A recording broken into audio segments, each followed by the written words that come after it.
channel. So in this ASMR video, I'm going to do a flip through of Country Living magazine.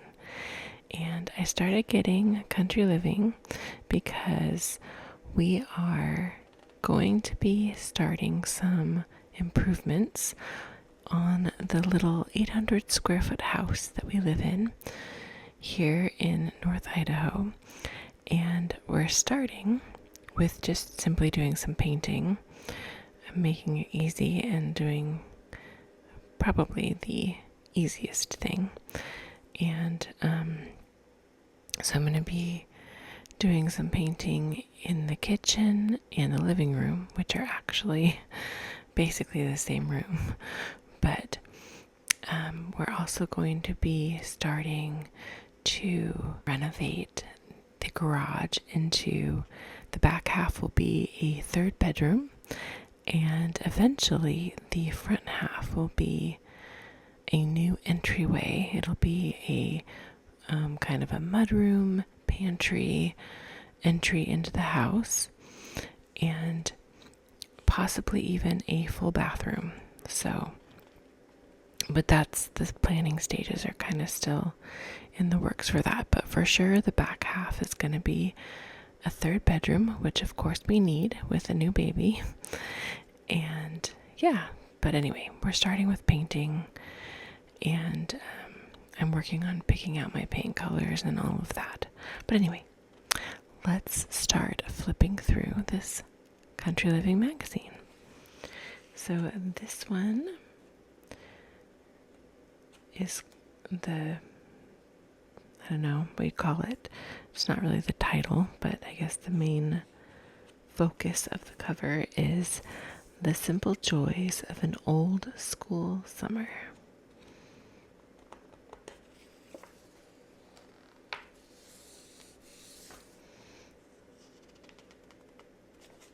And then, of course, you start out with the letter from the editor.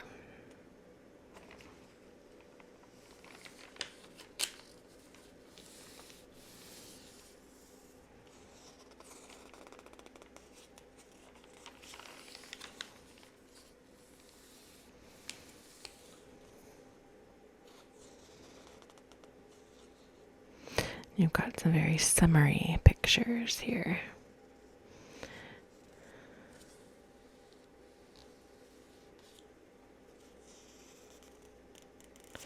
$18.56 country store. Very cute.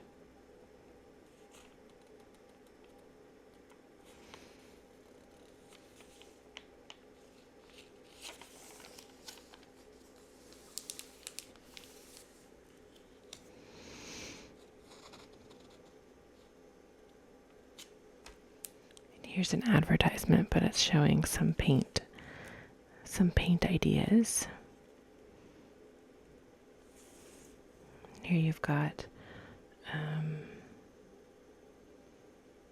yellow walls, which I thought about doing yellow in the kitchen, but then I got different samples and I realized, I don't know, I love the idea of yellow in the kitchen, but it's really hard to get the color right. And I realized that yellow would not go good with the color of our cupboards. So I decided not to go with yellow.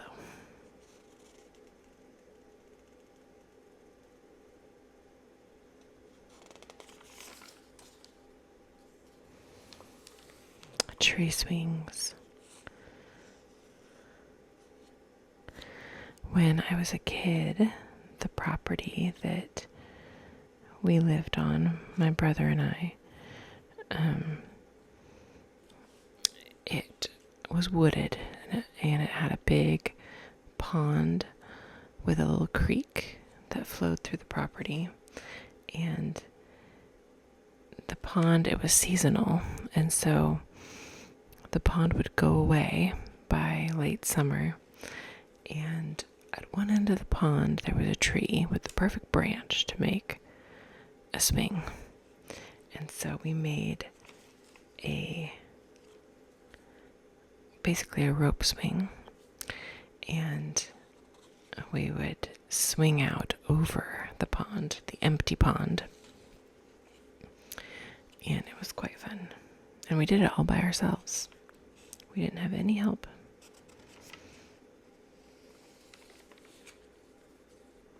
Okay. The country's happiest kitchen. And I have to say, I definitely like the colors of this kitchen.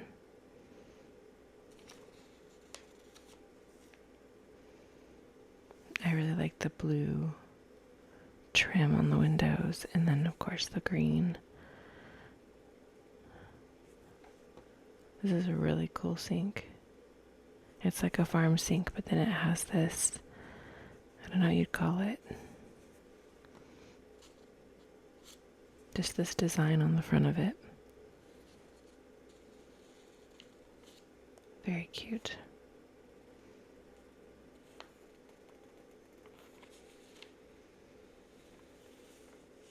Oh, I see. And then it has these, I think these are subway tiles, but they're going vertical instead of horizontal.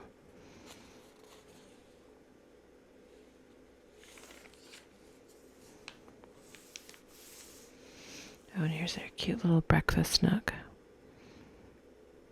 Yeah, these are really pretty colors. I look, and they have these yellow chairs.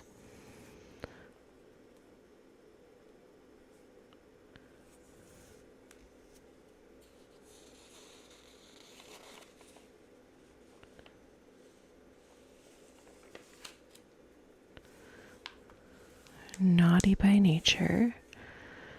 Noted for its rustic markings, Naughty Pine paneling evokes the nostalgia of summer camp minus the mosquitoes.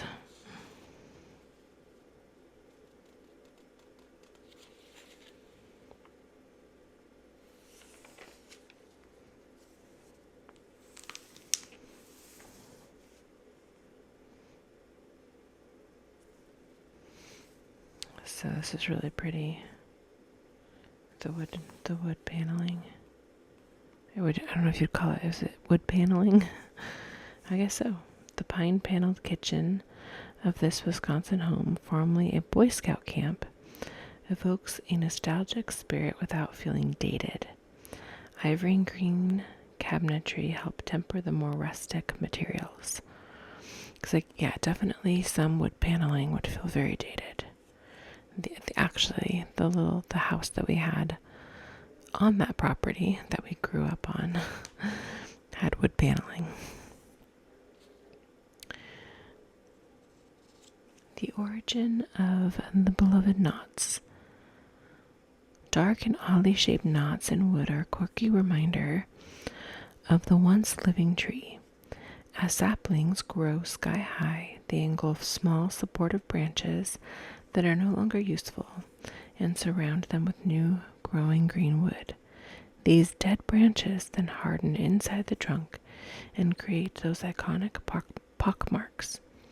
No two knots are ever alike, and not every tree creates them. While some species, such as the ponderosa pine, typically remain knot free, varieties like the popular white pine are notedly knotted.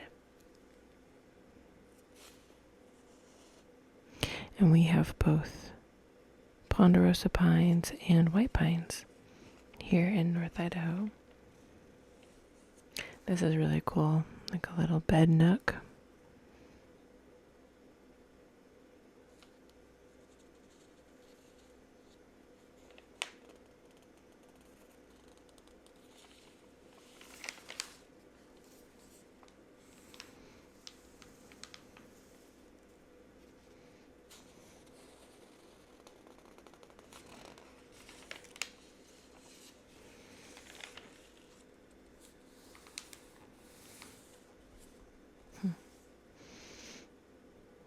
I'm not sure if these are llamas or alpacas.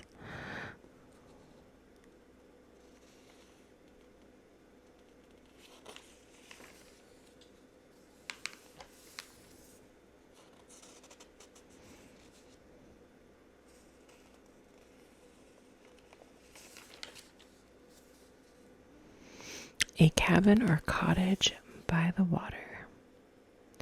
If a humble little house by the lake or ocean would suit you just fine, look no further than these petite retreats, all less than 1,500 square feet, that come complete with a soundtrack of lapping waves. Well, I guess this is perfect because our little house, like I said, is 800 square feet. And we live on the river. Not the lake or the ocean, but on a river. So we definitely have a very small little house.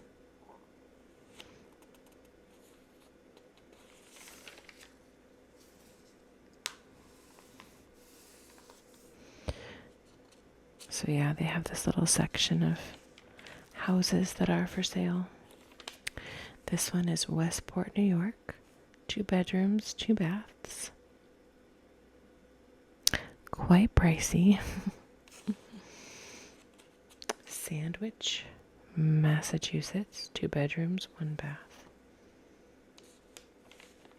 Rangeley, Maryland. Is that Maryland? Maine? Oh my goodness. M-E. That's Maine. Okay. 2 bedrooms, a half bath. 650 square feet. Wow, it looks bigger than that, but 650 square feet, built in 1950. Talk about privacy, perched on a secluded island at the edge of Mooselook Lake. You'll be smitten with the scenic views and pristine water surrounding this lovably rustic retreat.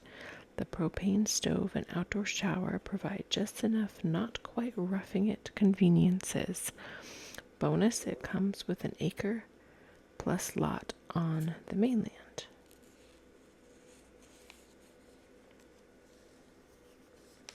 So it has an outdoor shower. Very cute, very fun. And then we've got one, Tybee Island, Georgia. 3 bedrooms, 2 baths. 1,100 square feet.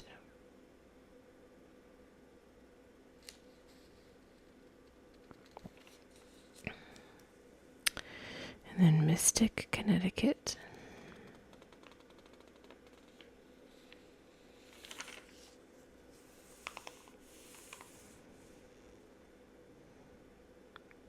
Park Rapids, Minnesota, 2 bedroom, 1 bath, 633 square feet.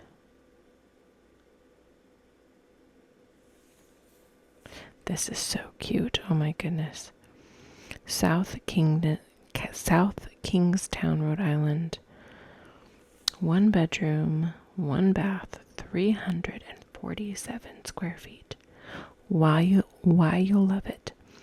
Located at the edge of a cove, this hideaway may be tiny, but it comes with a wraparound deck, a private dock, an open concept living space, and a bedroom loft.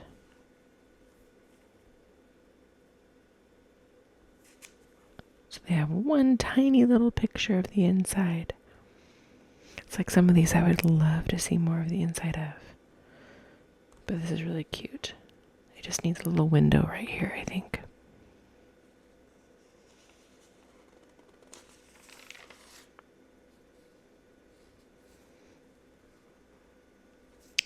Hunt. Old Glory. Love all things red, white, and blue? Don't overlook these tokens of Americana in addition to your typical stars and stripes. Pop stars. Although the first commercial popcorn machine debuted in Chicago in 1885, it wasn't until the 1920s when the snack was introduced into the movie theaters that things started to heat up. Soon after, popcorn's affordable price during the Great Depression helped make it the nation's go-to nibble. In 1924, American Popcorn Company founder Cloyd H. Smith created a metal can for his Jolly Time brand, which sealed in moisture to keep kernels fresher than cardboard packaging, and other makers soon followed. Today, vintage tins run $40 to $60 based on size and condition. I never knew that. I never knew that popcorn came in tin cans.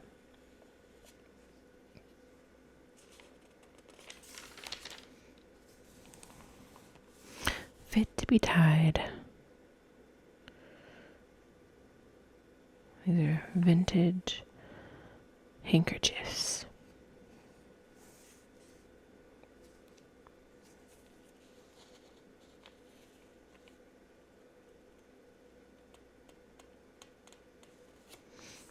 Up here's a really small picture of a very old American flag. The flag that inspired the national anthem. Francis Scott Key may have penned the Star-Spangled Banner, but it was Mary Pickersgill, a second-generation flag maker who sewed the stars and stripes that inspired it. Commissioned during the War of 1812, Pickersgill's garrison flag was 30 by 42 feet, weighed 50 pounds, and took 9 men to raise it over Fort McHenry. There it flew triumphantly during the Battle of Baltimore, inspiring Key's poem. The flag now resides at the National Museum of American History in Washington, D.C.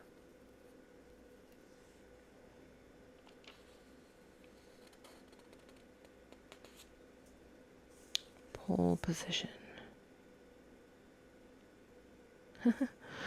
In the Middle Ages, barbers performed minor surgeries in addition to trims. Very interesting. So medical offerings were advertised via red, white, and white striped poles representing blood and bandages, and the color pairing stuck.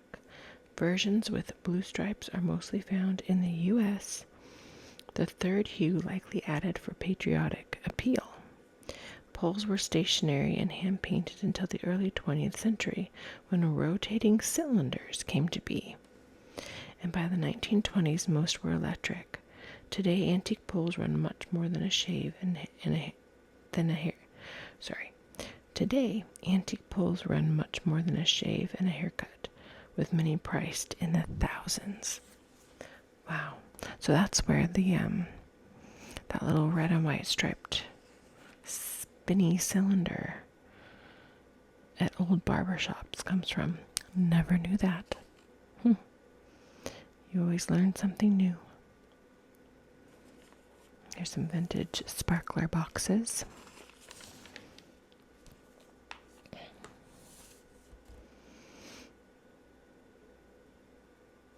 These are old party horns.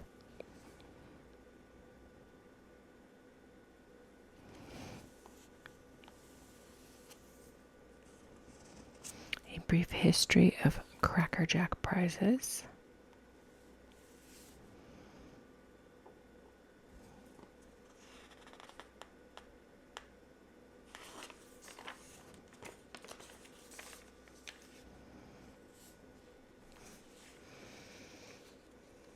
Oh, say, can you see? And then here's some vintage, possibly even antique, some antique beach buckets.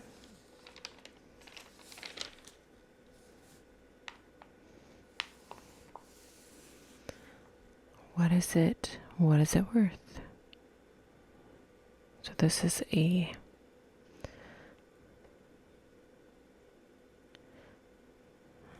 looks like a vintage old baseball uniform. 1928 Birmingham Barons uniform.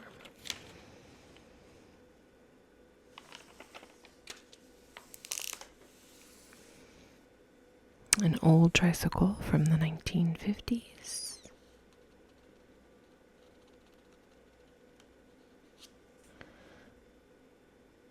An old California state flag.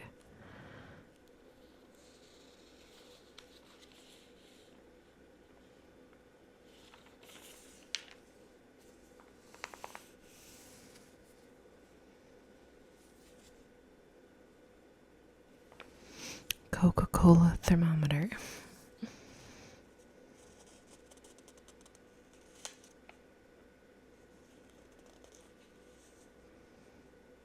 Some old life jackets.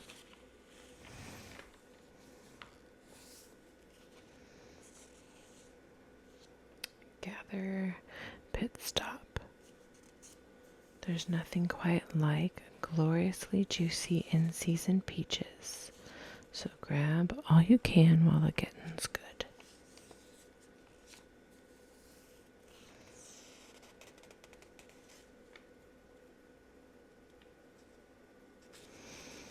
Take note. So what's all the fuzz about? In addition to warding off pests, fine bristled peach skin helps prevent rot.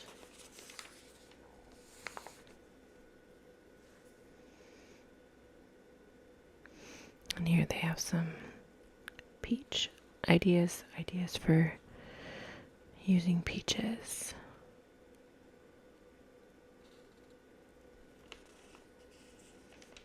So you've got peach shandy, no bake peach cheesecake, peach arugula and blue cheese salad, whole pickled peaches with grilled pork chops,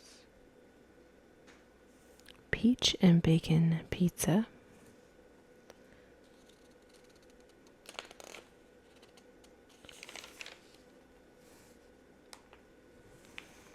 frozen in time.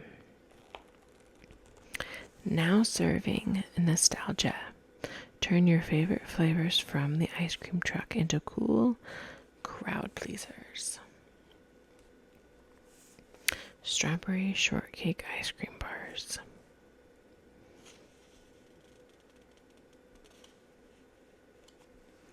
If you love strawberry shortcake bars, Good Humor's vanilla and strawberry-filled confection, complete with its signature cake coating, has satisfied the sweet tooth for more than 100 years.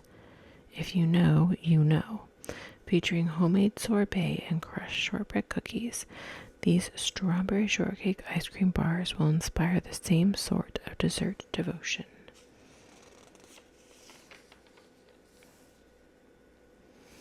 Snow cone cocktails.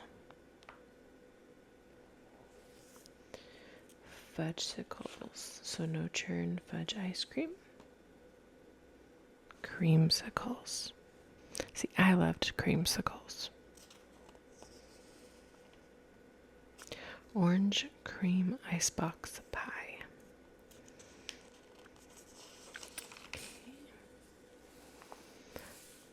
Oh my gosh, I remember these two.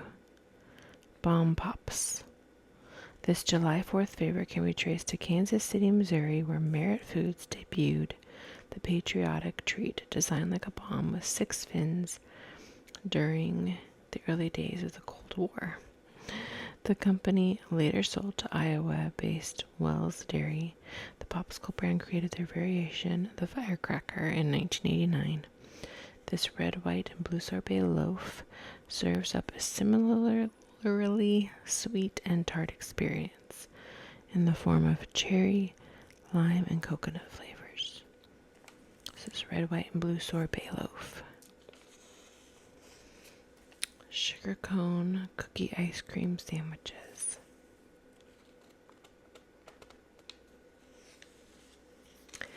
A Short and sweet ice cream truck history. You can thank Harry Burt of Youngstown, Ohio, for this neighborhood staple. Harry, who created the Good Humor brand, was already delivering ice cream when he had the idea to place chocolate-covered ice cream bars on sticks. His new Good Humor ice cream, Sucker, was easy to eat, which inspired him to sell it directly from his truck to consumers. Soon after, Harry outfitted a fleet of 12 vending trucks, modified Ford Model Ts mostly, with freezers and bells from his son's bobsled. At one point, the brand boasted 2,000 trucks, although fewer than 100 are said to remain in existence and are prized by collectors.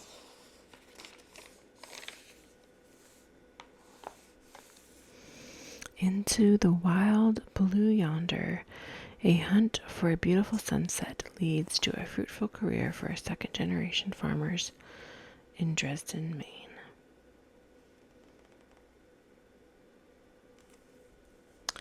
Because they're only ripe for 2 weeks a year and don't transport well, almost all wild blueberries are sold frozen. Find Ashley and Jesse's at fieldsblueberries.com.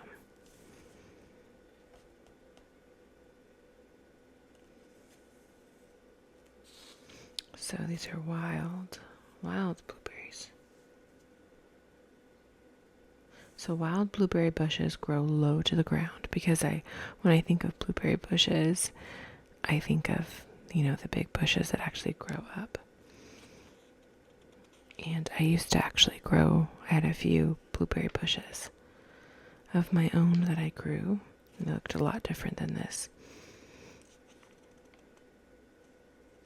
Here in North Idaho, we get wild huckleberries in late summer. And it's always so fun to go up into the mountains and collect wild huckleberries. Mixed berry flag pie. This is making me so excited for July and the 4th of July. All of these little patriotic articles. Linger, a gift for thrift. One couple's passion for vintage objects inspires a unique boutique nestled along the postcard perfect main street of Gordonsville, Virginia.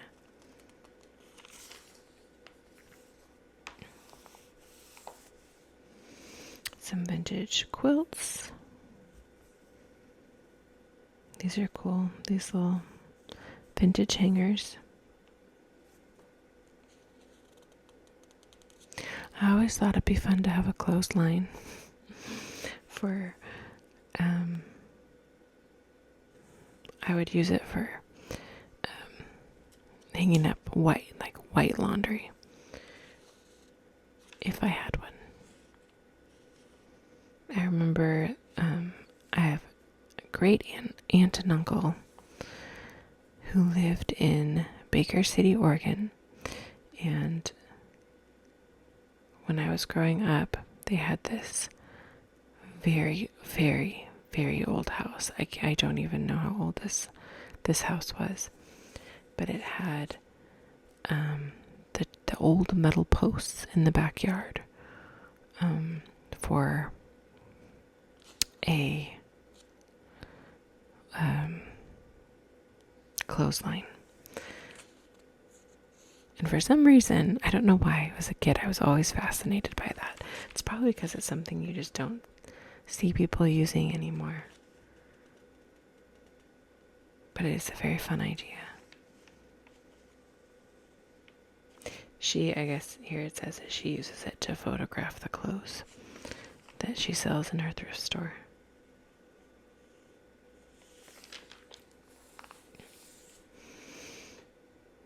Here's a beautiful old barn.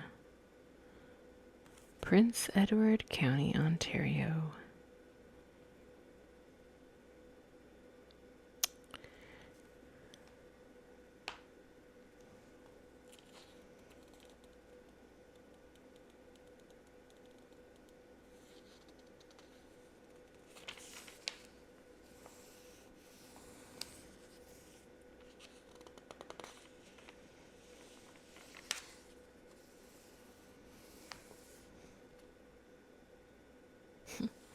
like a rolling stone. When your neighborhood tomcat is nicknamed Keith Richards, it may take a little time for him to abandon his wild ways, as author Shelby Van Pelt discovers.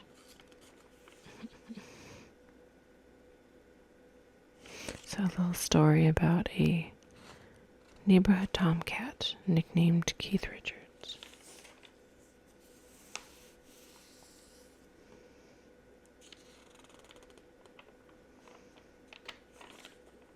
A little cross stitch.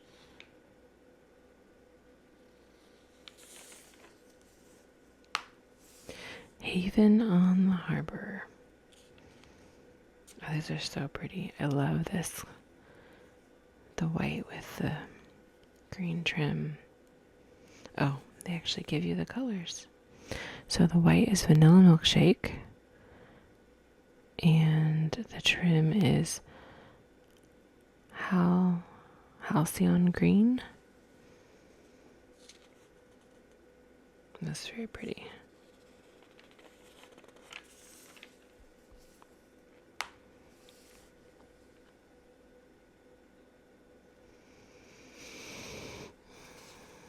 I definitely love the idea of butcher block countertops.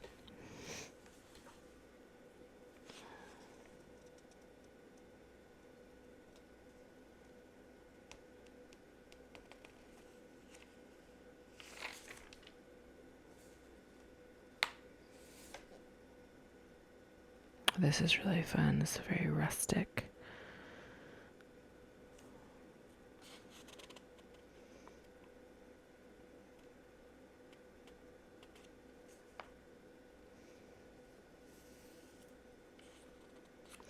I really like this little space kind of tucked in under the stairs.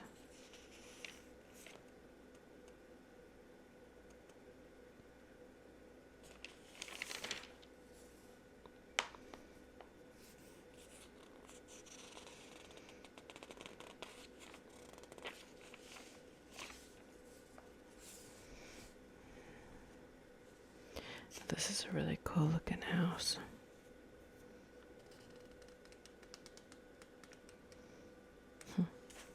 Open door policy.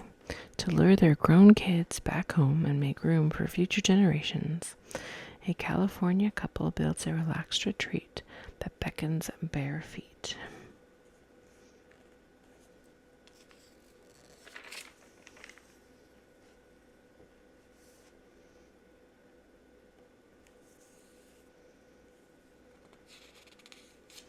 That is a really cool, look at that door. It's a Dutch door, but it's like, it's not, it's like way taller on top. And it's Kensington Blue from Benjamin Moore. So rather than a traditional 50-50 split, designer Alexis Garrett lowered the cut to maximize the light. The door's lower section is lined with vertical planking, mimicking the room's vaulted ceilings.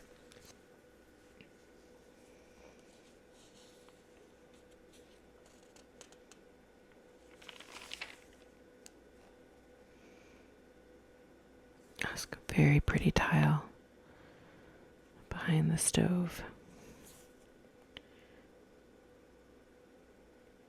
That's a very fancy stove.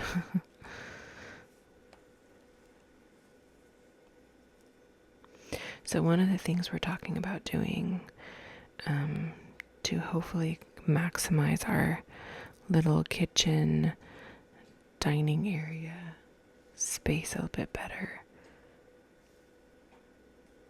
is to put in a bench along one wall that would go under.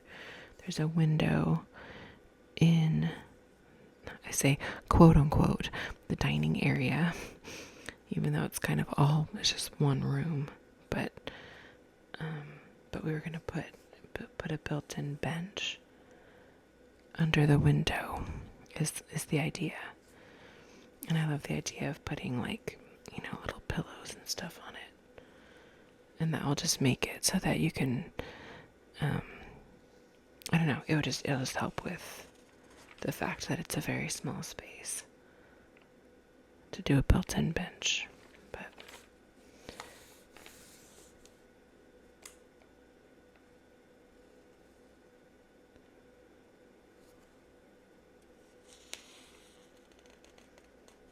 it's a very, very cool headboard.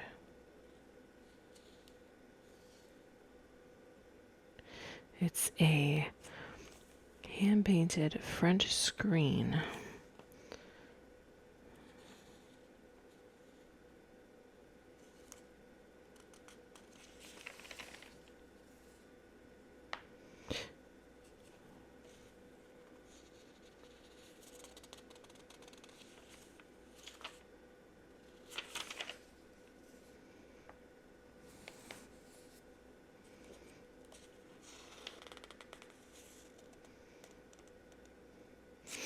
The blue and the white feels very coastal to me.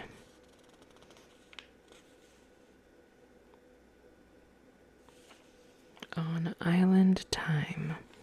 For two busy Brooklynites, a charming 1960s cottage in the Cherry Grove hamlet of Fire Island proves a welcome respite from Big Apple bustle.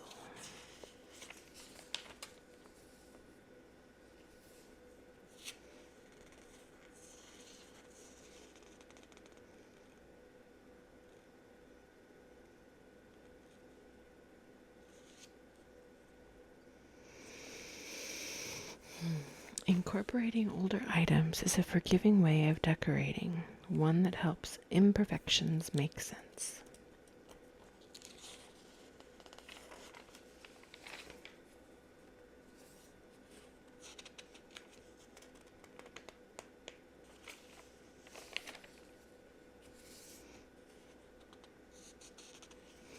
Almanac, the seasonal compendium of everyday know-how.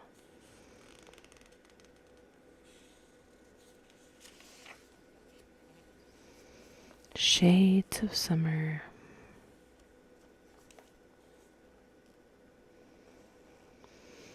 So create a warm welcome year-round with these happy hues.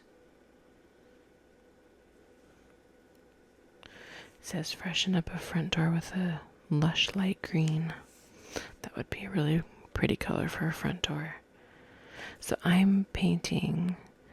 So I finally decided on colors for the inside, and I'm actually painting all of the doors. So the bedroom doors, we have a kitchen door that goes out onto the back deck. I'm actually going to be painting them. It's almost the shade of blue.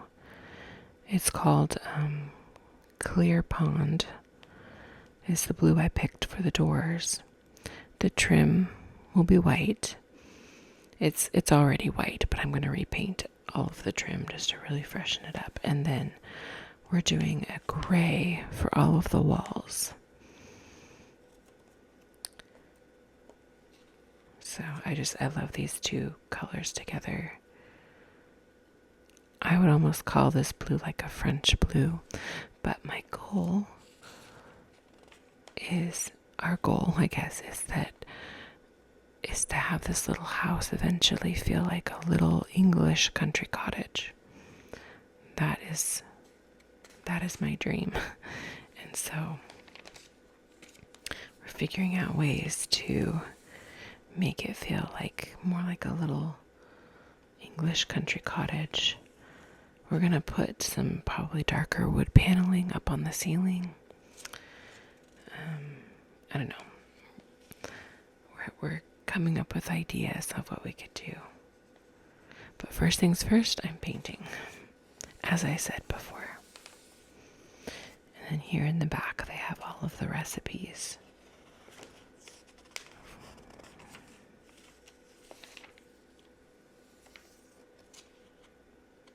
Oh, another thing we're doing is, along with the bedroom, the third bedroom that we're putting in the back of the garage, we're also going to be putting in a wood stove this summer. And we already have the wood stove. It's very cute. It's a very small little wood stove. Perfect. It's brand new and it's perfect for the size of this little house. So I will definitely have to make a video when we finally we start working on that project and get the wood stove installed. And that's going to replace, we have a little propane stove for heat, and that's going to replace that. And I'm very excited to finally have some wood heat. We had wood stoves growing up. Every single house we moved into, let's see, 2 different houses. No, 3 different houses when I was growing up. And every single time, if it didn't have a wood stove, my parents would have a wood stove installed.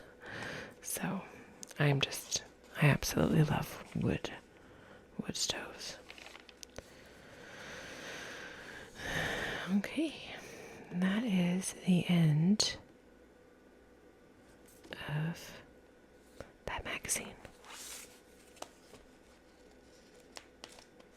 So, anyway, I hope that you enjoyed this little flip through of Country Living magazine with me. And if you did enjoy this video, please subscribe to my channel, give the video a like, and share with someone else you think would enjoy it. And I will talk to you in the next video.